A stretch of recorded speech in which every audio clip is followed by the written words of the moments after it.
Welcome to Good Morning Hospitality, your one-stop shop for the latest news, noteworthy trends, and thought-provoking discussions across the industry. From hotels and short-term rentals to all things travel and hospitality, you'll find each episode equips you with the information that you need to start your week. Join us on Good Morning Hospitality every Monday, wherever you get your podcasts.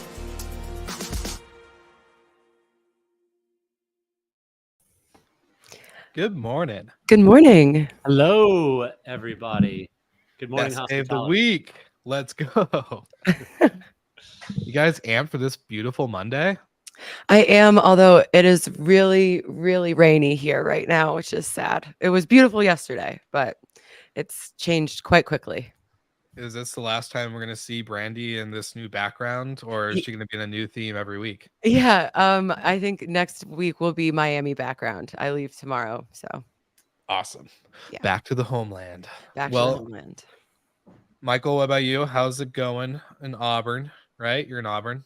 You're in Felt Alabama. like the swamp this weekend. It was gross. So ready for Productive August to be weekend over. or productive weekend or no? Yeah, I did sit down and get some work done. It wasn't planned, but you catch some time and you have a to-do list. So 100%. just knock it out, man. Just knock it out. Yeah. How about you? You get wild? Oh yeah, so wild from my studio apartment, just me, myself, and I, just getting litty. Just kidding. We had a good chill weekend. Mostly caught up on rest. I haven't been sleeping well the last couple weeks, so just kind of, I think it's getting ready for the move. I'm moving just 30 minutes south, so getting a little angsty. Yeah, But it's like the jitters before you do it. Yeah, plus all the packing, I just hate it. And I'm thinking about, September and October, and it's just going to be crazy. And there's conferences and travel. It's just going to be a whole thing, I know. So, yeah, all that kicking through. But I'm excited for this episode. This kind of came in perfect timing with all of our past episodes. But before we jump into today's topic, we do have to shout out both of our sponsors at once, because that's a rare moment we get to do. If you don't know, TravelNet and Sojo, they're doing a webinar all about branding and how this can directly impact your revenue. So make sure that you grab the link in the show notes. We'll put a link in the comments here as well for the live, and make sure you sign up so you don't miss out on more information from Sojo and TravelNet. And that will be happening tomorrow, August 8th. If you're listening on August 7th, you'll catch it the next day on Tuesday. The not best day of the week. Monday's the best day. Remember it. All right. Now, Michael, do you want to crack us off? I don't know why I said crack us off, but you want to kick us off? Words are hard today. They are Yeah. hard. I can't speak at all for a podcaster. So we've seen some mega companies, traditional hospitality companies, crack into vacation rentals, and one of the biggest has just announced a pilot program with some of our closest friends of the show. Amex Travel is now offering vacation rentals through their platform. If you've watched this show before, I love new ventures and opportunities from big corporate companies. It is solidifying for the vacation rental industry to have such big companies starting to invest time and resources into it. We've seen Google, we've seen obviously Hopper, we've seen Marriott, some of the other hotel brands have tried. Some have tried and failed. Some are trying in various ways. But to be quite frank, I book almost everything directly. The only thing I've used that's a third party in the past 12 months was Amex Travel. And they have fantastic perks. It's all through your card. You can use points.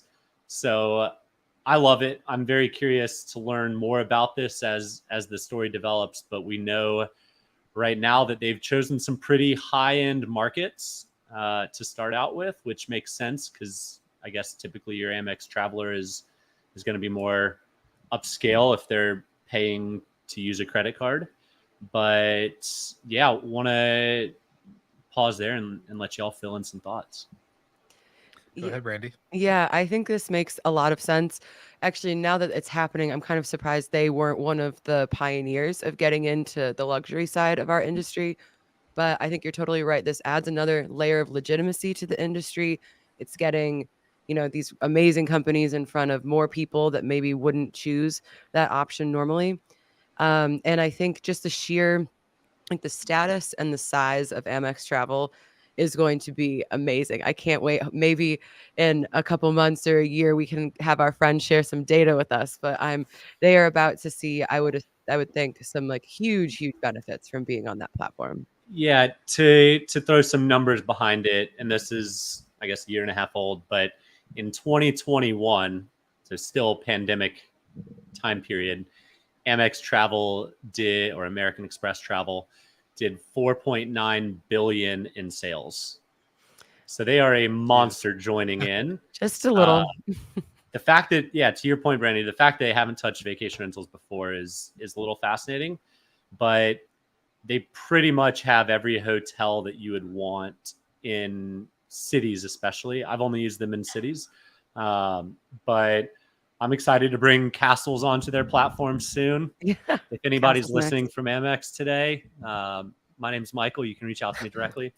But we'd love to learn more about this program as well. So you don't want to violate any of our close friends' NDAs by any stretch of the imagination, but it is an exciting time for the industry. It should drive more revenue. It's more competition for the OTAs. It's more diversity, which is what property managers want and need.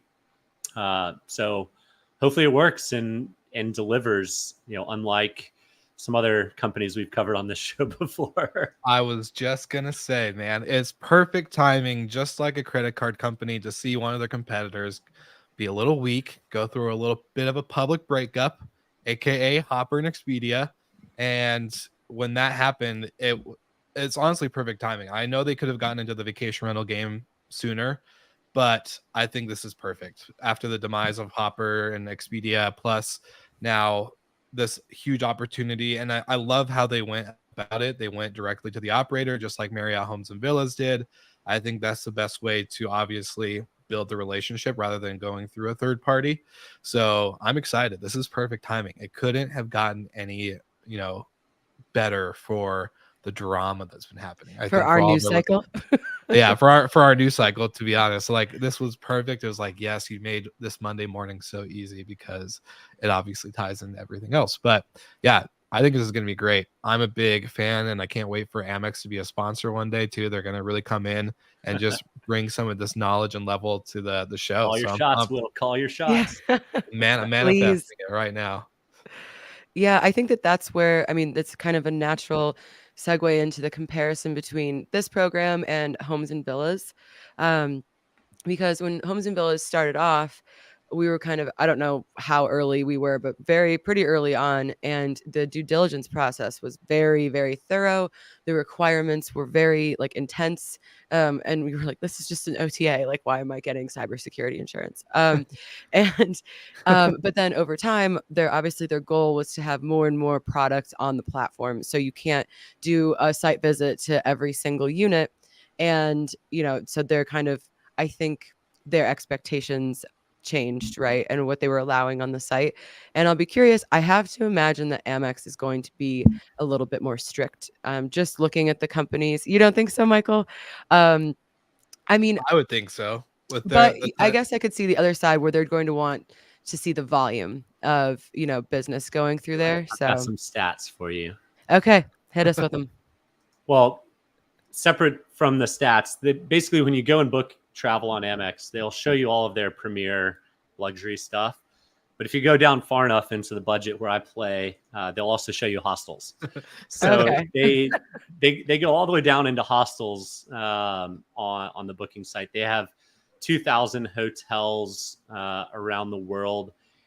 And the benefit of booking it is basically 5x membership rewards points if you book it through Amex, which is huge. I mean, if you're spending, I don't know the average vacation, call it $5,000 of total spend with flights and hotels and food and all of that. If you're spending that you're getting 5x in rewards.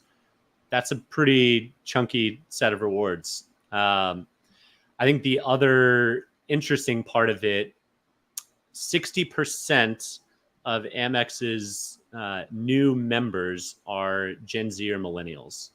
So people that are paying for Amex Platinum, they are largely in the younger generation. And I think a lot of that's what is spurred on this vacation rental, short-term rental component, because millennials and Gen Zs do skew more towards the short-term rentals, the Airbnbs of the world, but now we'll have to call them the Amexes of the world.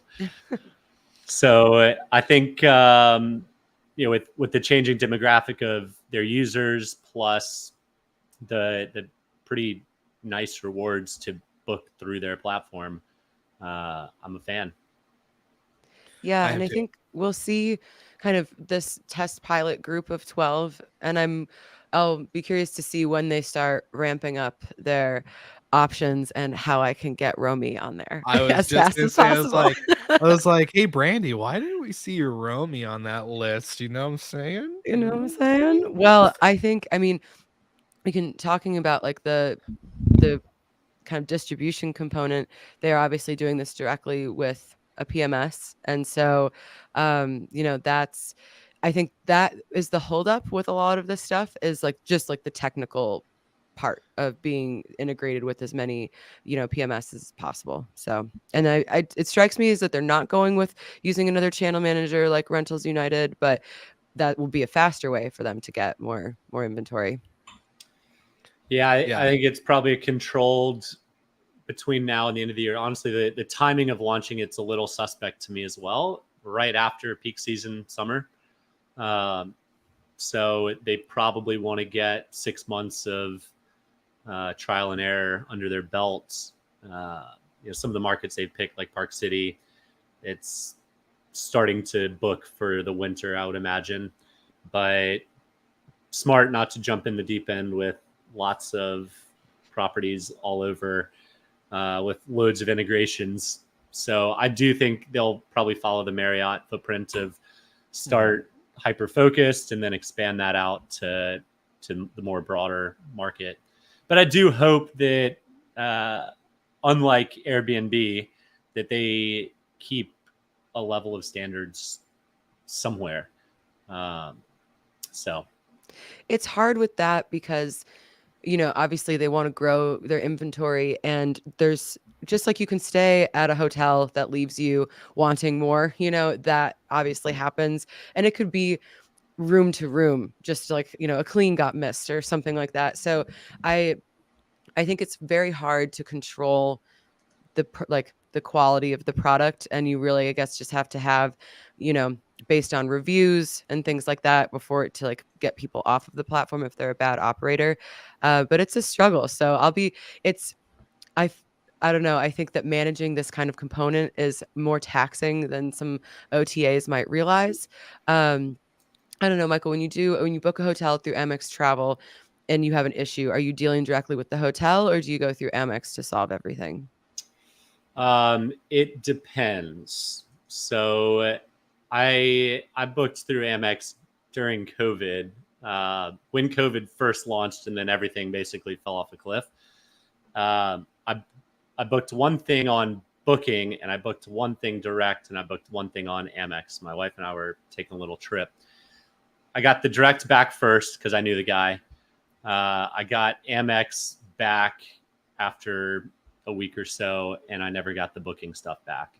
That's shocking to me because I feel like our guests get stuff back up from booking.com all the time. Classic booking.com. So I want to put scale in perspective here a little bit. The sales that American Express Travel did in 2021 was, I mentioned, 4.9 billion. Airbnb's total revenue in 2021 was just under 6 billion. So they're pretty close to size of Airbnb a couple years ago. I know Airbnb's grown a little bit since, but it's not a small shop. They're huge. Heather, thanks for your comments. We will be reaching out to Amex this week. if anyone else wants to get on this list, please let us know, and we can maybe compile a low-hanging fruit for Amex and do a little bit of work for them. So, Brandy, Michael, man, your name's added to the list too. So Michael's going above and beyond for the GMH listeners today. I love it. Storied collection will be listed. We'll be the first European properties listed by Amex. Mark my words. Hey, manifest. Probably not. Just No, I think if we just manifest hard enough, it will happen. 100%.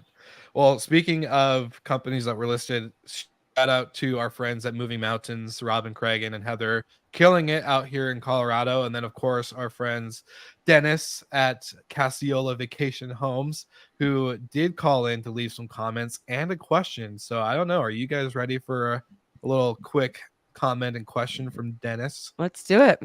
All right, let's get him on. From Casiola Vacation Homes. We're so proud that Casiola was one of the launching partners for the new American Express Travel Select Homes Plus Retreats last week.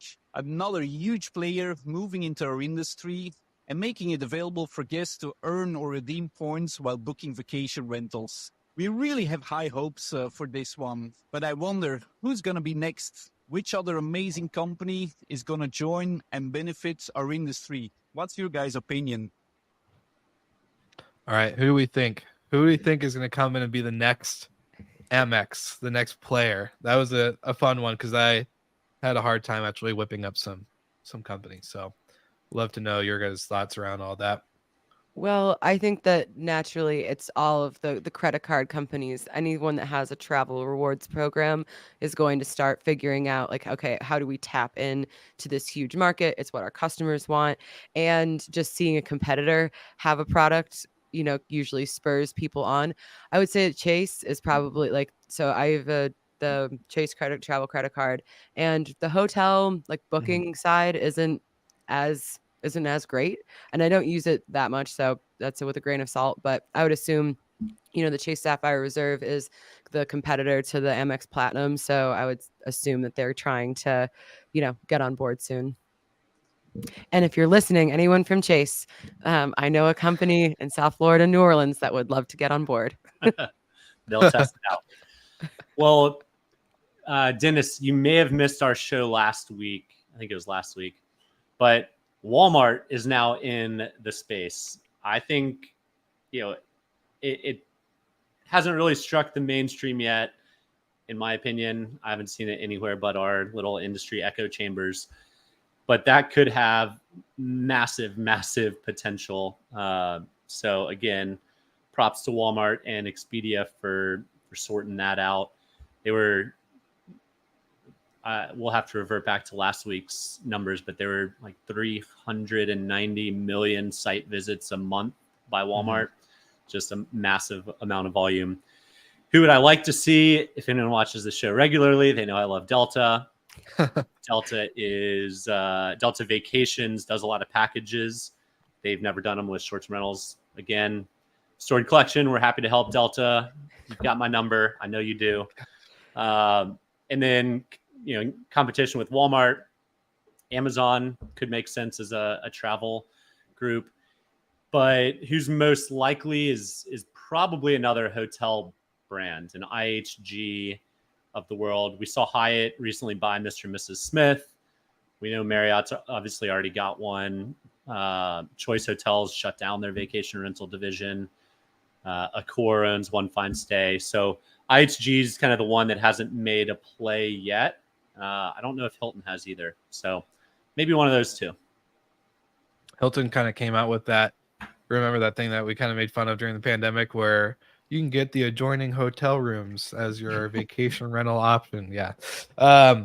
My hope, and I don't think this will happen due to the certain kind of, news that happened with Apple, but Apple, I was hoping would be the next company to go into this type of travel with their new credit card, but Goldman Sachs is trying to back out of the credit card. So with all the drama happening there, I was hoping that we can get away with it, but I don't think it will happen.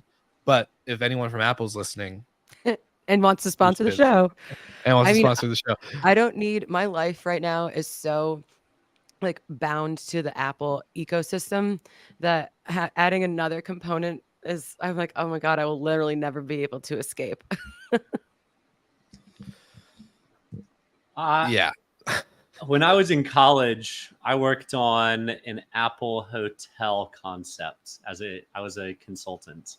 I think my NDA is certainly up 12, 15 years ago. That was 2006. So yeah, a long time ago. The concept was actually like what the world has come to. You use your iPhone to get into the room. You log in, so it's got all your music from your iPod. They had Apple iPads Music. in the room. It was very futuristic in 2006.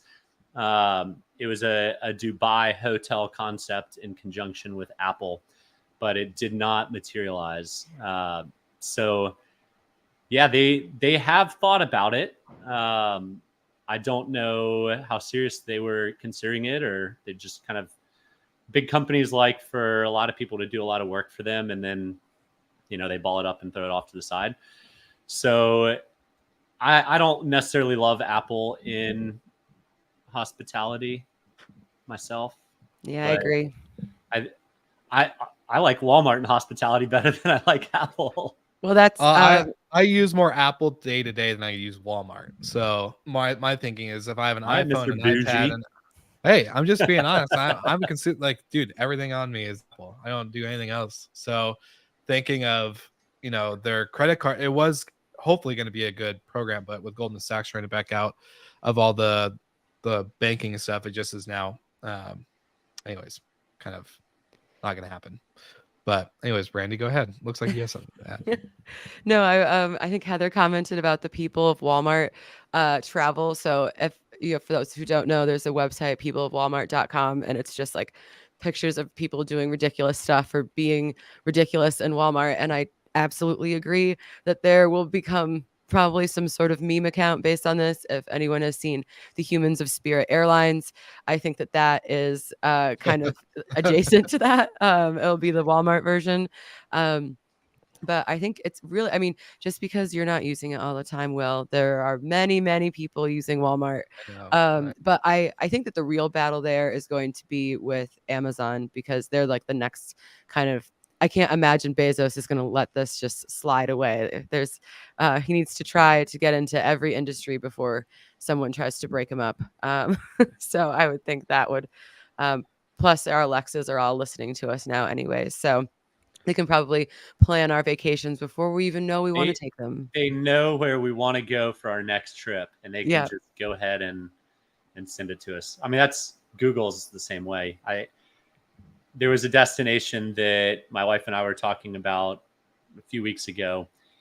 I've never searched it in my entire life, and boom, literally 10 minutes later, ad from Google about this destination. So Yeah. Well, I was gonna say, after our Walmart episode last week, I think I sent you guys a screenshot Yeah. where I was open up social media, and the first ad I got served was a Walmart like surfer ad, where it was like kind of like a travel. I don't know if it's dedicated to travel, but definitely Walmart ad, and it was definitely somewhere in the realm of experiences, travel, all that stuff. So very interesting to see how fast those get served up. I would be shocked if Amazon didn't do it.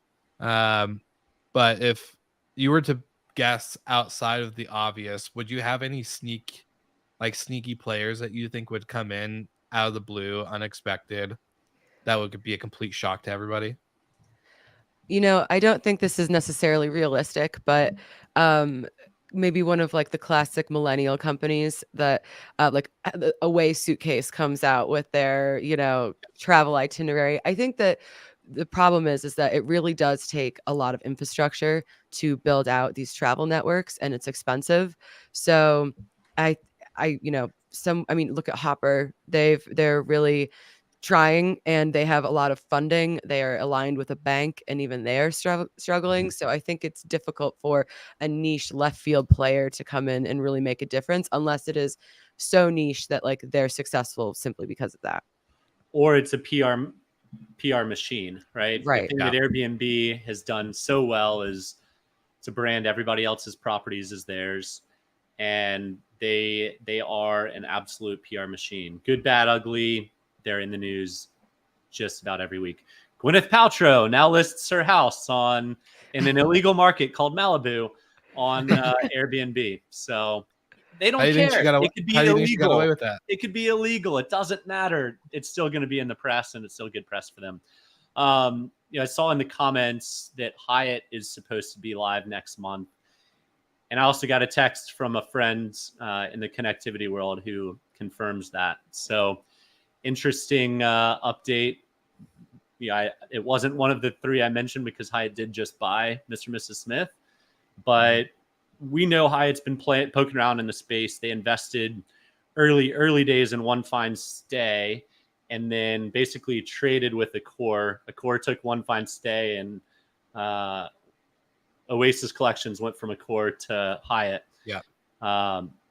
Oasis fell apart, yada yada.